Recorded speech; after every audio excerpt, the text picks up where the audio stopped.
Hi subscribers, ஒரு கதை சொல்லட்டா? கதைன்னா ரொம்ப பெருசு நினச்சிடாதீங்க, ரொம்ப ஷார்ட்டான கதை தான். இந்த கதை ஒரு படத்தோட மேற்கோள் காட்டணும் அப்படின்னா 12B பஸ் மாதிரி தான். இந்த பஸ்ஸை பிடிச்சா லைஃப் எப்படி இருக்கும், இந்த பஸ்ஸை விட்டுட்டா லைஃப் எப்படி இருக்குன்ற மாதிரி ஒருத்தரோட லைஃப்பில் லோன் இருந்துச்சுன்னா எப்படி இருக்கும், லோன் இல்லைனா எப்படி இருக்கும் அப்படின்றதான் அந்த கதையே. ஸோ இன்றைக்கி இருக்கிற பீரியடில் எல்லாருக்குமே லோனுன்றது லைஃப்பில் ஒன் ஆஃப் த பார்ட்டாகவே மாறிடுச்சு. ஒரு நல்ல ஏர்னிங்ஸ் வந்தால் போதும், நம்ம ஃபஸ்ட்டு பண்ணுற வேண்டிய வேலை அந்த ஏர்னிங்ஸில் நம்ம எவ்வளோ அமௌண்ட் இஎம்ஐ கட்டலாம் அப்படின்றது தான். ஸோ அந்த மாதிரி விஷயத்தை தான் நானும் பண்ணேன், நீங்களும் பண்ணியிருப்பீங்கன்னு நினைக்கிறேன். ஸோ எல்லாருக்குமே ஒரு லைஃப்பில் ஒரு ஆசை இருக்கும்ல. ஸோ நம்ம நல்லா ஏர்ன் பண்ண உடனே நம்மளோட கனவை ஒன் பை ஒன்னாக நிறைவேற்றணும் அப்படின்னு. ஆனால் நிறைவேற்றணும்னு நினைக்கும் போது நமக்கு தெரிஞ்ச ஒரே சோர்ஸ் என்ன அப்படின்னா லோன் தான். ஏன்னா அதுதான் இன்ஸ்டண்ட்டாக நமக்கு கிடைக்குது. ஸோ நம்ம அப்புறம் லேட்டராக நம்ம பே பண்ணலாம்னு நினச்சி நம்ம அதை கமிட் பண்ணிக்கிறோம். ஆனால் ஒருத்தரோட லைஃப்பில் அந்த லோனுக்கு போடுற அந்த இஎம்ஐ அமௌண்ட்டை, தன்னோட ஸ்ட்ரென்த்தை ஒரு இன்வெஸ்ட்மெண்ட்டுக்கு போட்டால் எப்படி இருக்கும் அப்படின்ற அந்த டிஃப்ரென்ஸை இப்போ நீங்கள் பாருங்கள் அந்த டேபிளில். இப்போது இது என்னோடய ஃபஸ்ட்டு 28 lakhs இருக்கிறது என்னோடய லைஃப்பில் நான் ஃபேஸ் பண்ண ஒரு லோன். அந்த மாதிரி ஒருத்தர் 40 lakhsம் ஃபேஸ் பண்ணியிருந்திருக்கலாம், 50 lakhsம் ஃபேஸ் பண்ணியிருந்திருக்கலாம்.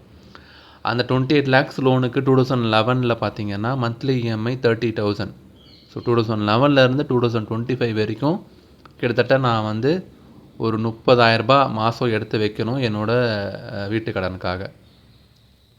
ஓவராலாக நான் 54 லட்சம் பே பண்ணியிருக்கேன். அதில் டேக்ஸோட போர்ஷன் 26 lakhs கிட்ட பே பண்ணியாச்சு. இன்றைக்கி அந்த ப்ராப்பர்ட்டியோட மதிப்பு பார்த்தீங்கன்னா 38 lakhs மார்க்கெட்டில் போகுது. அப்போ நான் அது விற்க போகிறதுலாம் கிடையாது.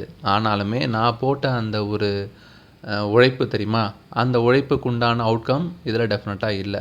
சாட்டிஸ்ஃபேக்ஷனாக இருக்கும். ஸோ எனக்கான ஒரு வீடு வந்துடுச்சு, நான் இதுக்கப்புறம் வாடகை கட்ட தேவையில்லை, அந்த ஒரு ஃபீல் வந்துடுச்சு. அது நான் மறுக்கலாம் இல்லை, அது லைஃப்பில் எல்லாருக்குமே வந்திருக்கும். ஆனால் அதுக்கு உண்டான வேல்யூவேஷன் ஆச்சானா டெஃபினட்டாக இருக்காது. இன்னொரு விஷயம், 15 yearsக்கு அப்புறமா அந்த ப்ராப்பர்ட்டி டிப்ரிஷியேட் ஆகிட்டு ஒரு நிறைய அதில் ரீஒர்க் பண்ணுற மாதிரிலாம் இருக்கும். பட் நம்ம அப்பார்ட்மெண்ட்ன்றதுனால அதுலேயுமே நிறைய சேலஞ்சஸ் இருக்குது.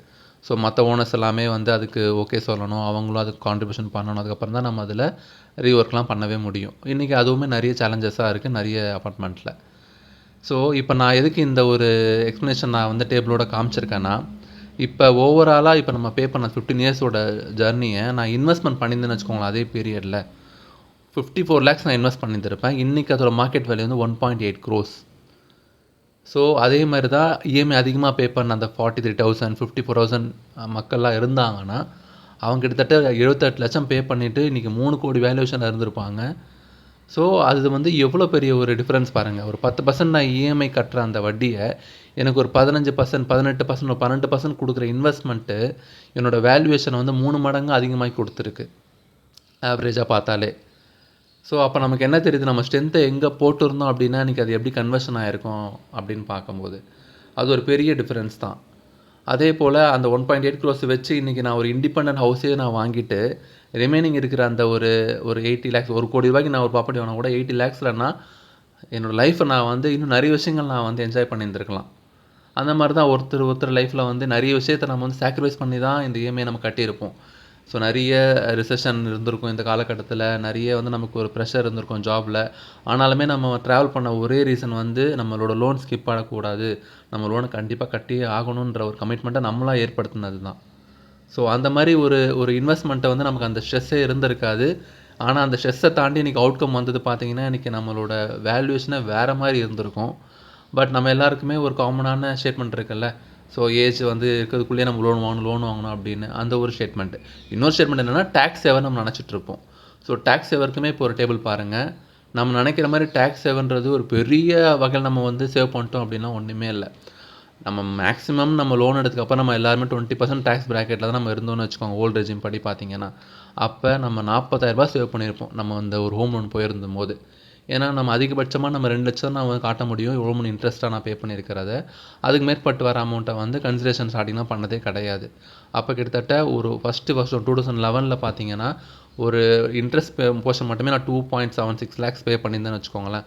ஒரு 2 lakhs எலிஜிபிலிட்டி இருந்திருக்கும். ரிமைனிங் 76 lakhs பார்த்தீங்கன்னா அடிஷனலாக நான் பே பண்ணது தான். ஆனால் அந்த 2 lakhsக்கு நான் சேவ் பண்ண என்னோட டேக்ஸ் பார்த்தீங்கன்னா 40,000. ஸோ இது ஓவரால் ஜர்னியில் நான் டோட்டலாக சேவ் பண்ண டேக்ஸோட வேல்யூஷன் வந்து 4.6 லேக்ஸ் நான் டேக்ஸ் சேவ் பண்ணியிருக்கேன். என்னோட இன்கமுக்கு நான் டேக்ஸ் சேவ் பண்ணது. ஆனால் நான் பே பண்ண அடிஷ்னல் அமௌண்ட் இன்ட்ரெஸ்ட் எவ்வளோ 26 லேக்ஸ் பே பண்ணியிருக்கேன். இது லோன் அதிகமாக எடுத்தவங்களுக்கு இன்னும் அதிகமான ஒரு வேல்யூஷன் மாறி இருந்திருக்கும் இன்ட்ரெஸ்ட் போர்ஷன் பார்த்தீங்கன்னா. அப்போ ஓவரால் ஜர்னியில் வந்து நம்ம எல்லாருக்குமே தெரிஞ்ச ஒரு மித்து வந்து டேக்ஸ் சேவ் பண்ணிட்டோன்னு. டேக்ஸ்னால் நம்ம பெருசாலாம் சேவ் பண்ணல. அந்த 40,000 தான் நம்ம வந்து பெருசாக சேவ் பண்ணி தான் நம்ம நினச்சிக்கிட்டு இருக்கோம். ஆனால் இதை 40,000 நான் டேக்ஸாக பே பண்ணிவிட்டு இந்த 1,60,000 நான் இன்வெஸ்ட் பண்ணேன்னு வச்சுக்கோங்களேன், இந்த 40,000 வந்து நான் ஈஸியாக ரெக்கவர் பண்ணிகிட்டு இருக்கலாம். பட் நம்ம யாருக்குமே அது யாரும் சொல்கிறதே கிடையாது. நம்மளும் பார்த்தீங்கன்னா அதை ஸ்ட்ராங்காக நம்புறதும் கிடையாது. ஸோ நம்ம ஸ்ட்ரென்த்தை வந்து இத்தனால எங்கே போட்டிருந்தோம் அப்படின்னா, ஒரு கடனை வாங்கிட்டு அதுக்கு வட்டி கட்டுறதுக்கு போட்டோமே தவிர, அந்த கடனை வாங்காமல் அந்த ஸ்ட்ரென்த்தை கொண்டு போய் நான் இன்வெஸ்ட் பண்ணியிருந்தேன் அப்படின்னா, இன்றைக்கி எனக்கு கிடச்சிருக்கிற அமௌண்ட் வந்து பெரிய அமௌண்ட்டாக இருந்திருக்கும். என் லைஃப்பில் என்னோட ரிட்டைர்மெண்ட் கார்பஸை நான் வந்து இன்றைக்கே நான் வந்து ரீச் பண்ணியிருந்திருக்கலாம். அந்த மாதிரி தான் ஒருத்தவங்க லைஃப்பில் எல்லாம் ரீச் பண்ணியிருக்கலாம். ஆனால் நம்மளோட லைஃப் எப்படி போச்சு தெரியுமா? டெப்லேயே போச்சு. ஒரு 1 லேக் ஒருத்தர் ஏர்ன் பண்ணால் கூட கிட்டத்தட்ட 50% அவர் வந்து லோனுக்கே கமிட் பண்ணிடுறாரு வச்சுக்கோங்க. ரிமைனிங் 50,000 தான் அவர் எல்லா செலவுகளுமே பார்க்கணும். ஃபேமிலி எக்ஸ்பெண்டிச்சரை பார்க்கணும், குழந்தைங்களோட ஸ்கூல் ஃபீஸை பார்க்கணும், மெடிக்கல் எக்ஸ்பென்ஸை பார்க்கணும். அதையும் மீறி வந்து நம்ம பர்ச்சேஸ் பண்ணுற அந்த கார்டெலாம் நம்ம இஷ்டத்துக்கு பண்ணிவிடுவோம். அதுக்கப்புறம் டியூ டேட் வரும்போது அதுக்கும் நம்ம வந்து பில் பண்ணுற மாதிரி இருக்கும். இவ்வளோ வேலை பண்ணும்போது 15 இயர்ஸ் நம்ம எங்கே சேவிங் பண்ணியிருப்போம்? நம்ம சேவிங்ஸ் 0 தான் இருந்திருக்கும். இன்றைக்குமே நிறைய பேர் நம்மக்கிட்ட சொல்கிறது என்ன, சேவிங் பண்ணுங்க அப்படின்னு சொன்னால் எங்கே பண்ணுறது பிரகாஷ், பேலன்ஸே இல்லையா அப்படின்னு. ஸோ இதே சிச்சுவேஷன்ஸ் தான் நம்ம அடுத்தடுத்த வருஷமாக நம்ம சொல்கிறோம் அப்படின்னா, நம்ம லைஃப்பில் டெப்ட்ன்றது மட்டும்தான் நம்ம கூட ட்ராவல் பண்ணுறதே தவிர ஆசட்டுன்றது பில்டே ஆகலை. ஸோ அப்போ நம்ம லைஃப்பில் பார்த்தீங்கன்னு வச்சுக்கோங்களேன், ஒரு நாளும் நம்ம நகர்த்துறது அவ்வளோ ப்ரெஷராக இருக்கும். ஸோ எங்கேருந்து நமக்கு வந்து ஃபினான்ஷியல் ஃப்ரீடம்ன்ற அந்த மோடுக்கு நம்ம போகிறது? ஃபினான்ஷியல் ஃப்ரீடம்னா என்னது?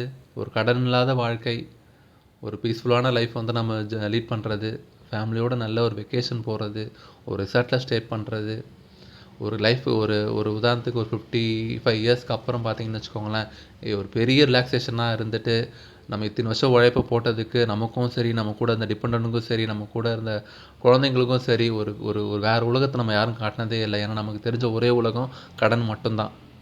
அந்த கடனுக்காக தான் நம்ம எல்லாருமே ஓடிட்டு இருந்தோம் அப்படின்னு வச்சுக்கோங்களேன். அப்போ அந்த ஃபினான்ஷியல் ஃப்ரீடம்ன்றது நம்ம லைஃப்பில் வராமே போயிருச்சு. ஸோ இப்போவும் ரொம்ப டிலே ஆகலை. இப்போ நான் உங்கள் ஃபினான்ஷியல் ரிப்போர்ட்டாக நான் அமிச்சதை எல்லோரும் நீங்கள் பார்த்தீங்கன்னா, மந்த்லி எஸ்ஐபி வந்து ஒரு 30,000 40,000 காமிச்சதை பார்த்து எல்லாருமே வந்து மெசேஜ் பண்ணுறது, இவ்வளோ பெரிய அமௌண்ட் நாங்கள் எங்கே ரெடி பண்ணுறது அப்படின்னு. இவ்வளோ பெரிய அமௌண்ட் தான் நம்ம இத்தனை நாளாக கட்டியிருந்தோம் இஎம்ஐயில். அந்த இஎம்ஐ அமௌண்ட்டை நம்ம எஸ்ஐபியாக கன்வெர்ட் பண்ணுன்னு வச்சுக்கோங்களேன், நீங்கள் இன்றைக்கி நினைக்கிற ப்ராப்பர்ட்டியை விட நீங்கள் சூப்பரான ப்ராப்பர்ட்டியை வேறு லெவலாக அதை நீங்கள் வாங்கினாலுமே still you have a surplus money to enjoy your life. So இதுதான் சப்ஸ்கிரைபர்ஸ் உங்கள் எல்லாருக்குமே ஒரு கதை மூலமாக நான் சொல்லணும்னு நினச்சேன். இது நிறைய பேருக்கு நமக்கு வந்து ஒரு டீட்டெயிலாக நம்மக்கிட்ட யாரும் ஷேர் பண்ணலை. எல்லாம் ஜென்ரலாக பேசியிருப்பாங்களே தவிர இந்த எவிடன்ஸ் மாதிரி நம்மக்கிட்ட கொடுத்துருந்தாங்கன்னு வச்சுக்கோங்க, நம்ம யாருமே வந்து ஒரு ஒரு என்ன சொல்கிறதுனா ஒரு பெரிய அமௌண்ட்டை கொண்டு போய் ஒரு பேங்க்கில் லோன் கட்டுறதுக்கு பதிலாக நம்ம அதை இன்வெஸ்ட் பண்ணியிருந்தோன்னு வச்சுக்கோங்களேன், இன்றைக்கி நம்ம தாங்க அந்த லைஃப்பில் வந்து ஒரு பெரிய நம்ம ஒரு ராஜா ஒரு ஃபீல் நமக்கு எல்லாருமே கிடச்சிருந்துருக்கும். இப்போவும் ஒன்றும் பெருசாக டிலே ஆகலை. நமக்கு இன்னும் வருஷங்கள் இருக்குது. இதுக்கப்புறம் நம்மளோட ஸ்ட்ரென்த்தை நம்ம எங்கே போடுறோம் அப்படின்றது தான் நம்ம லைஃப் வந்து டிசைட் ஆகுது. ஸோ உங்கள் ஸ்ட்ரென்த்தை நீங்கள் எப்படி கேப்டலைஸ் பண்ணுறீங்கன்னு நம்ம எல்லாருமே பார்க்கலாம். So thank you so much subscribers. Take care.